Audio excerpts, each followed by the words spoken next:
Cavalry. Cavalry is both a fragile and effective branch on the game table. They have speed, mobility, pack some punch when it comes to combat, but also can be very frail and not especially very stout when it comes to trying to hold ground.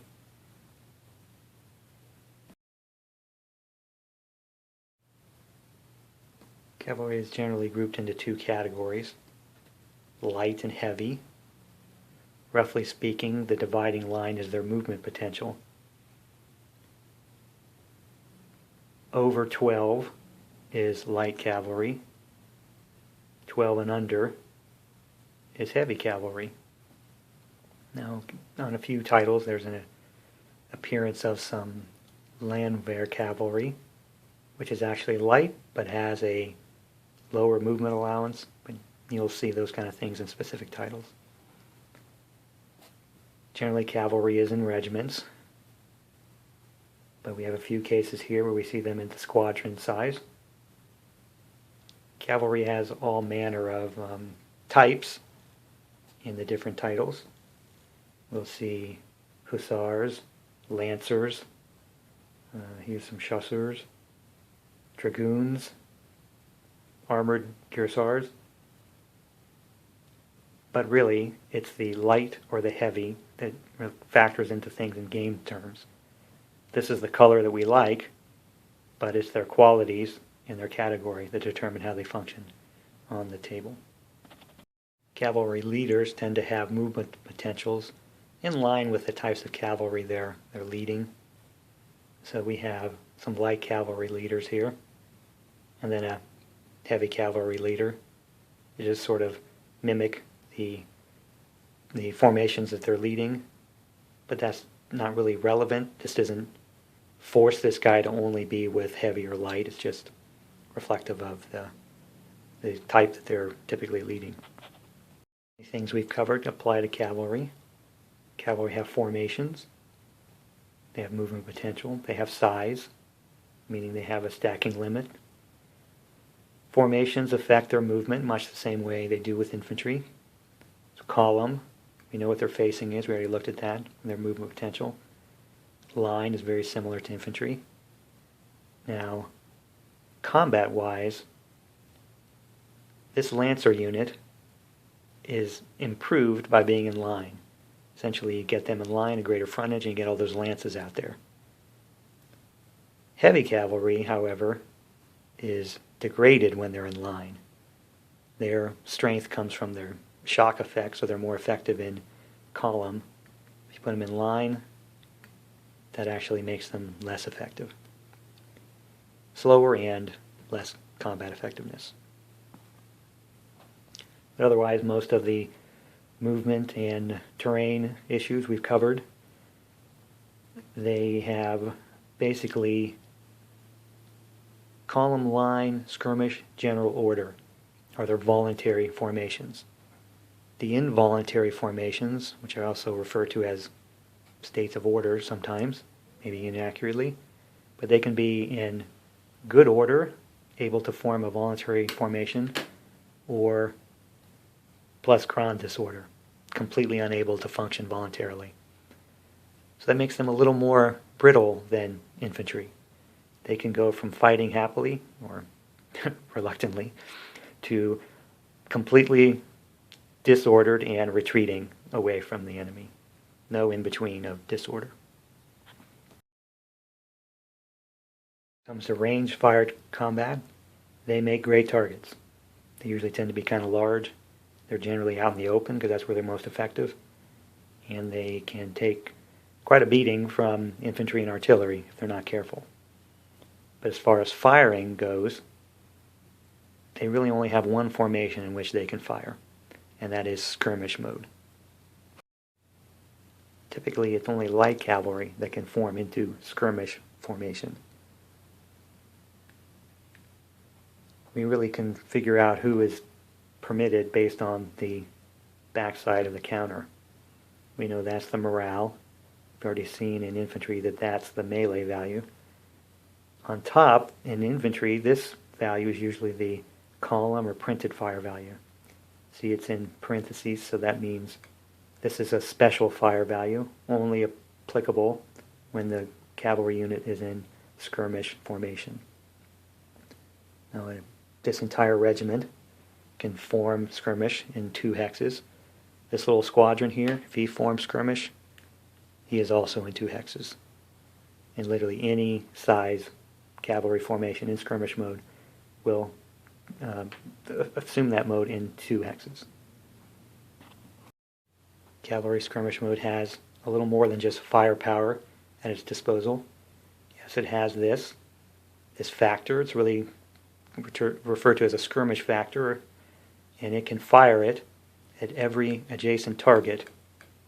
It's not very big, it's only a 6, but if he can fire it into all of his front hex sides adjacent, that's, quite a bit of harassment he can give to his opponents. But that's not even the best part.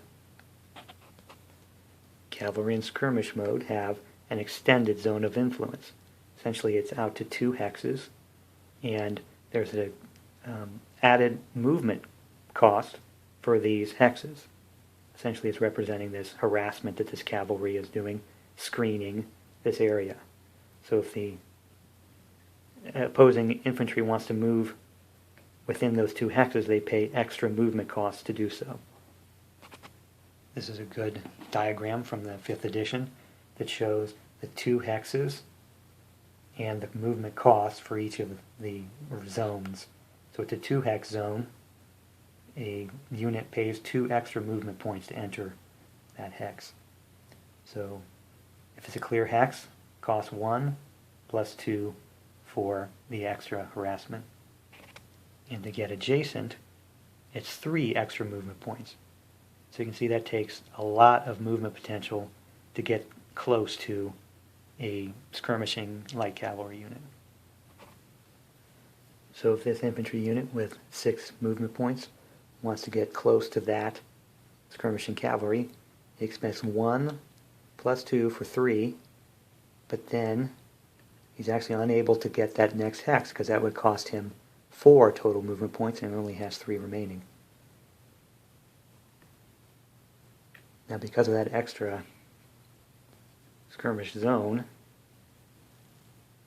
out to 2 hexes here, out to 2 hexes there, that effectively makes this huge space that skirmishing cavalry can interdict and sort of impede the movement of enemy infantry. So it's a very effective screening technique. They aren't very strong from a fire perspective, but they can really slow down enemy movements.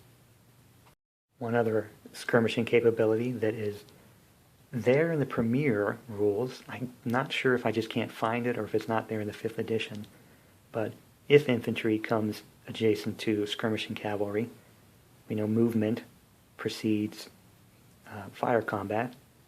In the defensive fire phase, these skirmishing cavalry can fire and then retreat, meaning the infantry is not able to either attack with fire combat or assault that cavalry. So that's another very effective screening technique.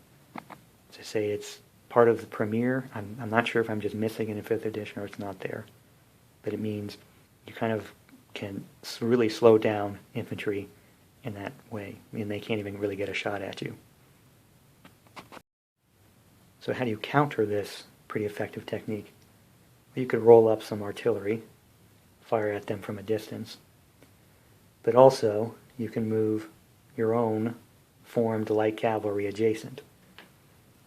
That effectively nullifies the movement and zone of influence effects of skirmishing cavalry.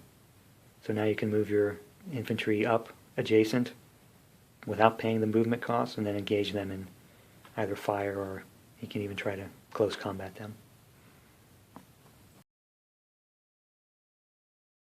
In addition to formations and morale state, cavalry also has the concept of readiness. It's essentially a fatigue mechanism to show the effect of the fight on the capabilities of the cavalry to function effectively. Infantry has a similar, though not quite as explicit, effect. We model that through the morale levels. Cavalry has 3 states. Freshness is when they're just on the board in their normal presentation in whatever formation they're in. They're able to move and fight at full effect when they're fresh. When they undergo or undertake some activity that causes them to lose some freshness, they become tired. There's the classic counter to represent tired. The next level, if they undergo some sort of stress or combat in the tired state, is exhausted. And they're marked with that counter, or one similar to it, to indicate they're exhausted. Now, the states of readiness are basically the same across the rule sets, but the effects differ slightly. Obviously, fresh is full effect and can do move and fight with all of their capabilities. When they become tired, they can move with their full movement capability. If they have to fight with their melee value, they will fight with half of that strength. And additionally, and we'll come to this, they are not able to undertake voluntarily a charge against a opposing formation. And when they become exhausted, in the premier rules, they don't say there's any movement degradation. So they can still move their full allowance, but if they go to fight, they fight at 1/3 of their strength. In the 5th edition, there's an explicit rule that degrades their movement as well as their fighting. Now, both rules agree that exhausted cavalry can't undertake a charge of any kind, not even defensively. And also, as we'll see, there's a capability of cavalry to avoid fighting through a retreat before combat, and when they're exhausted, they're not able to retreat at quite the same capacity they are when they're fresh or tired. So the way readiness is affected is through charge movement, which is basically a special kind of precursor to melee, and also through any kind of melee activity, be that offensive or defensive. So if the cavalry charges, they lose 1 level of readiness. If they then melee, they lose a 2nd level of readiness and become exhausted. If they happen to melee defensively, they would lose 1 level of readiness from wherever they are. But a loss of readiness isn't permanent. We can recover our state, go from exhausted to tired or tired to fresh, basically by avoiding combat or movement. So if a unit is exhausted and in their turn, or I should say they spend an entire turn without moving or fighting, they can recover 2 levels of readiness and become fresh again. If they move, say, half of their movement allowance, they can recover 1 level of readiness. So it's up to the player to determine how fast they want their cavalry to recover, and that's a key aspect of handling your cavalry, keeping some fresh units around and managing the recovery process effectively. Now, to change from what we usually see, the premier rules are actually a little more detailed when it comes to recovering readiness. Essentially, they mark the phase in which the loss of readiness occurs, and then they allow readiness to be recovered in 1 full turn later. So if you defend your cavalry in a melee against your opponent, you might lose readiness in their half of the turn. And that means you could recover readiness basically 1 full turn later in their half of the turn, not necessarily your own. So this colored marker is from the Beauchamp game, and it indicates one half of the turn or another where they became fatigued or exhausted. It's a little more involved, but it just sort of allows you to recover your cavalry, in the time span that's really intended, which is about, one turn, 20 minutes, depending on the amount of activity you undertake. So really it's important to have some delineation in the markers because all the white ones look the same. So some coloration to show which half of the turn they, became fatigued or exhausted helps with the recovery process. I think another interesting difference is that if you melee and become routed, say you retreat away, you are tired or exhausted depending on what occurred. In the 5th edition, you can actually recover that readiness while you're in that degraded state. Whereas in the Premier rules, explicitly, when you recover your morale, you actually become exhausted, and then you have to then recover your readiness. So it's a little slower to recover readiness in that aspect in the Premier, but it's a little faster because they divide it up by the specific half of the turn that you can recover. Now, cavalry moves and sometimes shoots when they're in skirmish mode, but their most effective use is in shock combat or close-in combat. Now, they have a similar kind of two-step process to the infantry when it comes to melee. For infantry, it's assault and then melee. For cavalry, it's charge and then followed by melee.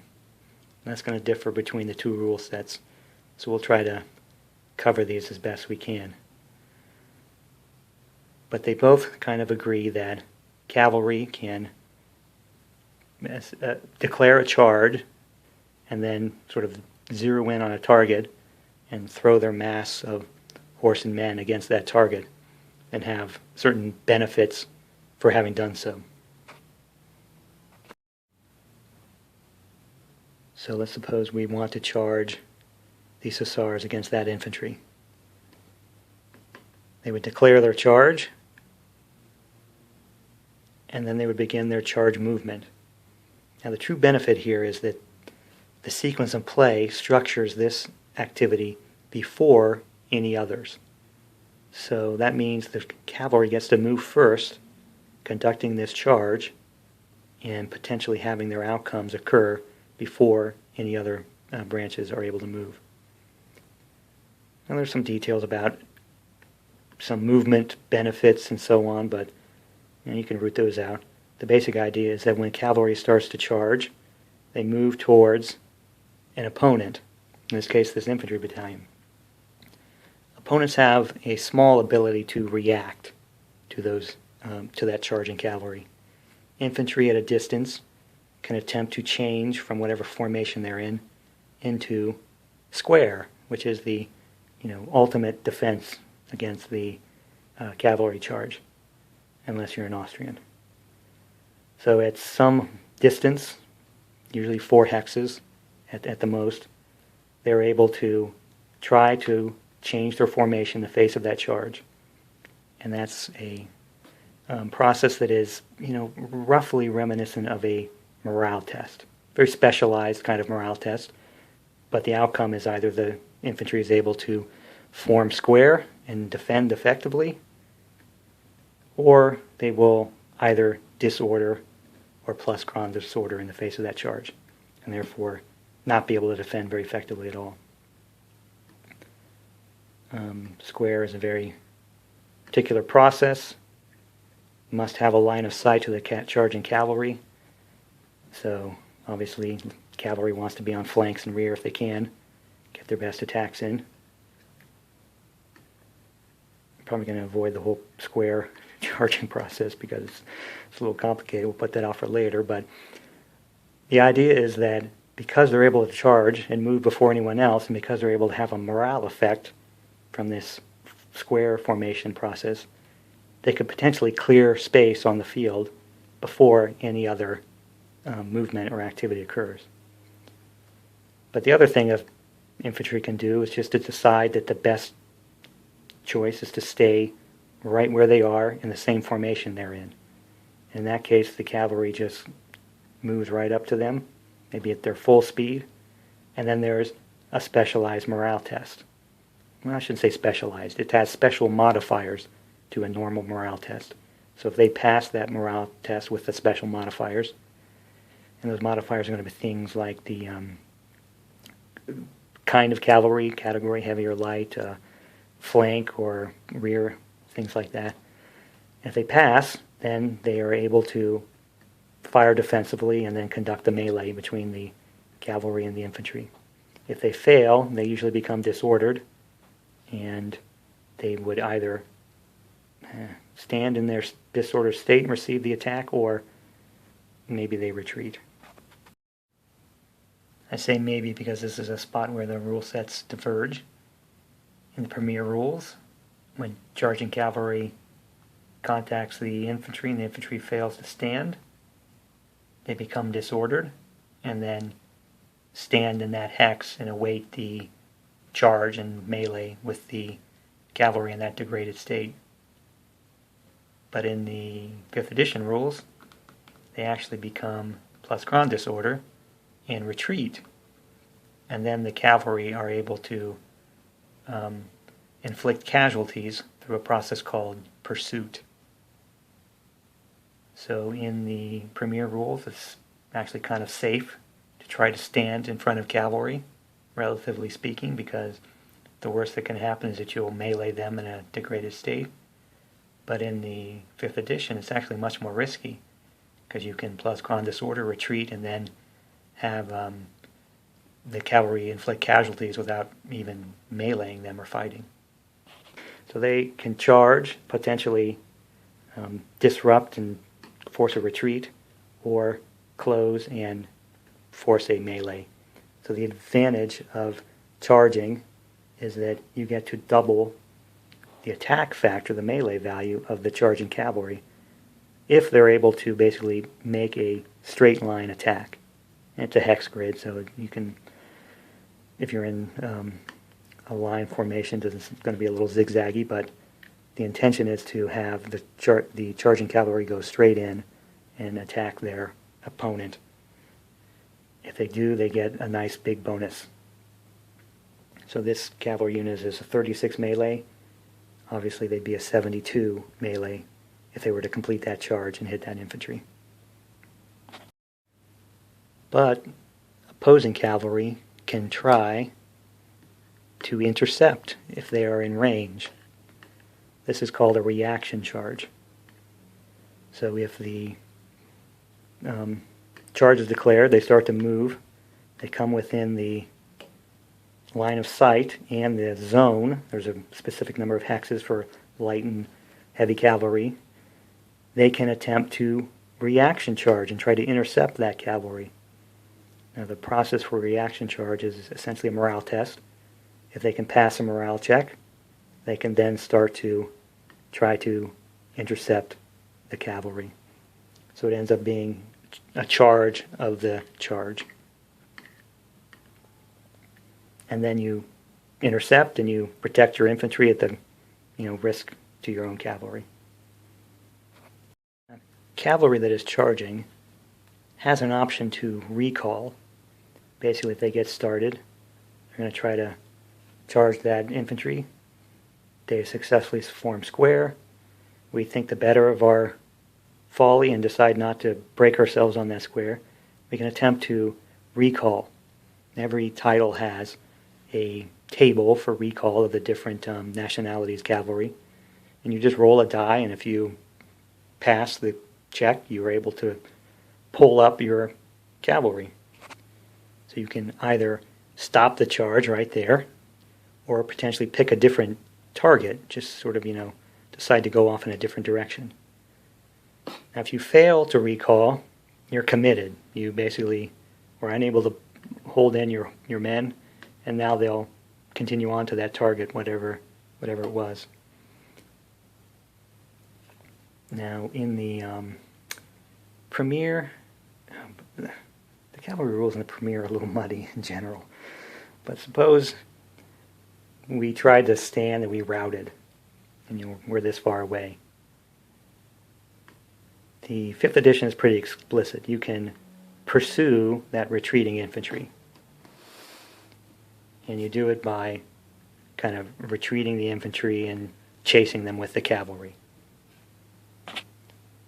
The Premier sort of doesn't really address that. If you, say, routed for some reason, well, really what you do is you just are going to melee them in the next melee phase. So you might have a similar outcome. You'll encounter the infantry and fight them and probably inflict some casualties. But the 5th edition has this explicit pursuit where you go after the infantry and you can just sort of imagine the process of chasing them down, cutting out stragglers and inflicting casualties that way without an actual melee combat taking place. But in the Premier rules, there is a different way to initiate melee with cavalry. 5th edition, the only way for cavalry to melee is either defensively if they're being attacked or offensively if they initiate a charge. But the Premier rules gives us a little more flexibility. Say in the case of this large Hussar regiment, very high movement factor, if they choose not to charge and then they move into their segment of the game where they're able to move voluntarily, they can use their high movement potential to get right on the flank of that infantry. So they only moved. Then when the ensuing melee phase occurs, they can now melee that infantry. Now, they didn't charge, so they don't get a doubling up bonus for having thrown their weight at them, but they're able to attack here in still a good position. They're in the flank and potentially have a very good outcome from melee. So that's a big difference. It allows you to use your cavalry in a very different way. Obviously, charging and meleeing costs you 2 levels of readiness, whereas this would only be 1 level. Very handy for light cavalry since they're so fast they can move around flanks much more quickly than infantry or heavy cavalry. So it gives you an interesting wrinkle to use. Another kind of charge is called an opportunity charge, sort of like opportunity fire. It occurs when your opponent is moving and they enter the zone of influence of your cavalry. In this case, it's 2 hexes is the zone of influence for opportunity charging. So at this point, this cavalry, having a line of sight to that moving infantry, could choose to opportunity charge and try to attack that cavalry, that moving infantry. And they do that by making it sort of like a reaction charge, except it's against infantry. So they would test morale. If they pass, then they are effectively performing a charge at that point. But it is sort of a special charge. It's not like the pre-turn charge declaration. Now, having charged, we've become adjacent to this unit must stop moving, and then the rest of the turn carries on normally. Any other units move, we come to the fire combat phase. We can then proceed through to the final melee phase where this melee will then take place. Now there's no benefit for the charging 3 hexes because it only went 1. So you're generally going to be at a disadvantage performing an opportunity charge, somewhat. But it can still be a good technique for disrupting the enemy movements. Now if you really love cavalry, you'll like that the 5th edition has this notion of a grand charge. If you have a particularly good cavalry leader, sort of like an artillery leader of special ability, you have a cavalry leader of special ability, and maybe that leader is able to orchestrate multiple regiments in a charge at the same time.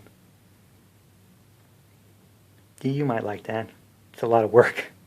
They basically move as one giant mass, so it's kind of tedious to keep track of how many movement points are being expended. But it can have a really cool effect. It can be kind of fun to throw out a grand charge. But you have to remember that you're effectively spending a whole host of cavalry in one attack. So the loss potentially to morale effects or readiness degradation has to be accounted for when you use that particular approach. So how does melee resolution work? Well, identical to what we saw for infantry. Basically, once the cavalry and its target become adjacent in the melee combat phase, they will simply determine their attack strengths, their proportional defense strengths, everything's the same. Get losses to cavalry reduce their melee value just as they do for infantry. There is a table of modifiers. We already saw that charging cavalry in a straight line gets a plus or ×2 advantage. And then you determine the ratio, throw your dice, and all the results are the same. Well, mostly the same. We have those blank results that we know in the 5th edition that we know apply to infantry and artillery only. In the case of cavalry, if you get a blank, it's considered a bounce, and you retreat, and you test morale. Now, cavalry against cavalry melees are basically very similar. You can come to the melee by whichever means you do based on the rule set, and then you do the same thing with the strength calculation and the results on the table. Now, hopefully those two units aren't fighting each other since they're on the same side. But if we have a case where heavy cavalry melees light cavalry, they are double in their attack values. Now, because that's the case, we would likely want to retreat cavalry in the face of a superior attacker. So cavalry can retreat before melee, as long as they didn't charge. I mean, you can't charge and then retreat, but you can retreat if you have a movement differential of at least 2, I think it is, 2 over the unit that's attacking you. So this French hussar could retreat from those Prussian cuirassiers, but they couldn't retreat from the Russian hussars because they only have a 1 movement differential. And the same holds true if infantry is attacking. If we get that French battalion there and they were trying to attack those hussars, well, they could just retreat before combat and avoid the melee if they wanted to. I want to throw this clarification in regarding melee results, especially retreats. And I didn't mention this when we were talking about infantry. It's just one of those very common things in the game. I wasn't thinking about it, but when you have a involuntary retreat due to melee, say you disorder or pluscron disorder, when you retreat out of a zone of influence, that actually costs a casualty. So you don't get to retreat free. It does cost a casualty, and actually any other units that may have zones of influence that you have to retreat through cost you additional casualties. And the same holds true for cavalry or any other combat unit. But in the event of a bounce, that's a little different. If these two cavalry units are meleeing and they bounce, and meaning they have no casualty or morale result, the two rule sets are a little different. For the 5th edition, they retreat, each side retreats, and then they both lose a increment, and then they check morale. The same would be true if this cavalry attacked that infantry, had a blank result, no casualties or morale. This would have to retreat, losing an increment, and then test morale. Now for the Premier, it's just a little different. They only retreat, no increment loss, and then they test morale.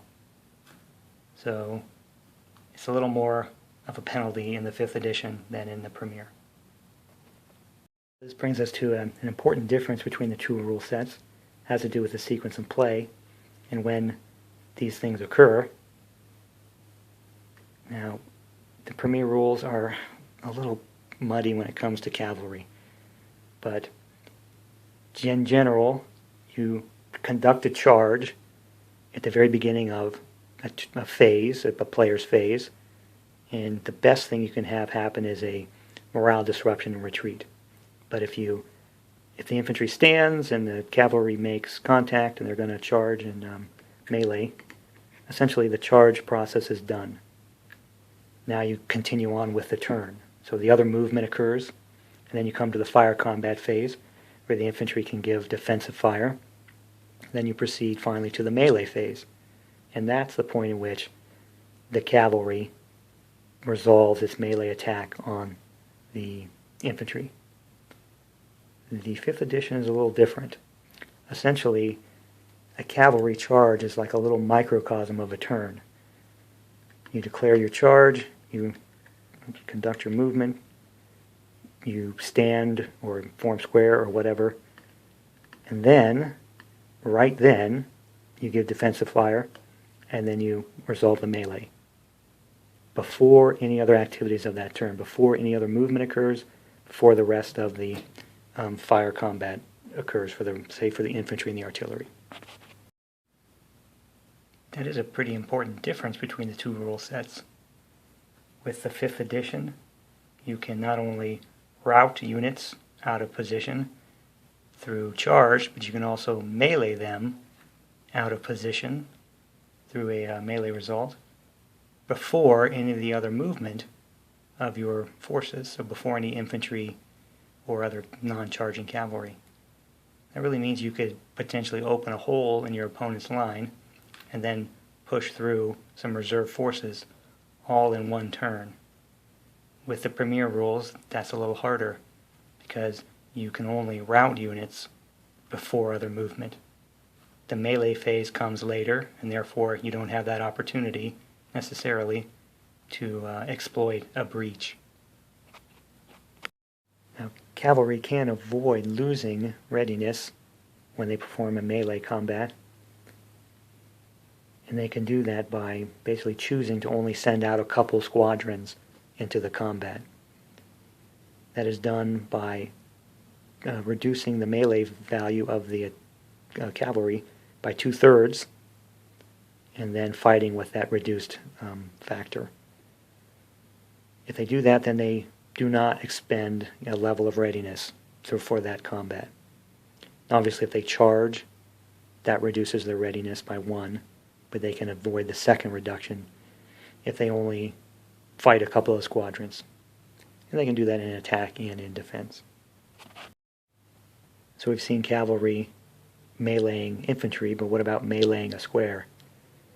Well, it's definitely a challenging mechanic, but you more or less are going to be in the same hex as the square, and yet still at a tremendous disadvantage in attacking it.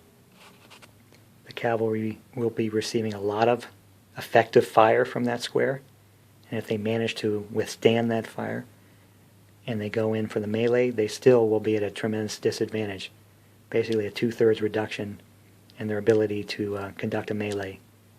So cavalry against squares is usually pretty bad. A lot of casualties, but occasionally, you'll need to break a square, and it can come in handy.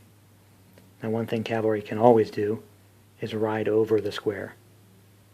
Since the square doesn't have a zone of influence per se, you can move right through it, although you will incur opportunity fire, but that can get you to a better target behind that square if you think there's one there.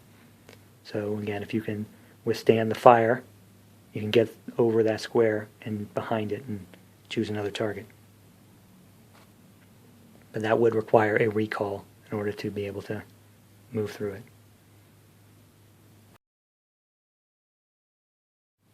So as an arm on the field, cavalry distinguishes itself with its speed, its mobility, its skirmishing capabilities is very key, the ability to charge and disrupt formations before any other movement occurs, and their ability to increase their melee attacks through the shock value of the impetus of their charge. but that comes at a cost. Their morale states are much more fragile. They go from good order to rout, and nothing in between. They also have to deal with readiness. If they charge and fight, they will be ground down and be less effective, and require some patient recovery to get them back into the fight. So it's an interesting arm. We haven't really tried to describe any good uses of it. That'd make a good presentation in itself. But the two rule sets have a couple of really interesting differences. For the Premier, it's really that ability to maneuver and then conduct a melee without charging. And for the 5th edition, it's that ability to charge and melee all before any other movement occurs for either side. But largely these differences are pretty small, and cavalry is handled more or less the same in both rule sets. I might give the edge to the 5th edition just for the clarity of the presentation. There's still a bit of gray area in the Premier rules that perhaps will be cleaned up one day, but as of right now, it still leaves a little bit to the imagination when you're trying to handle cavalry.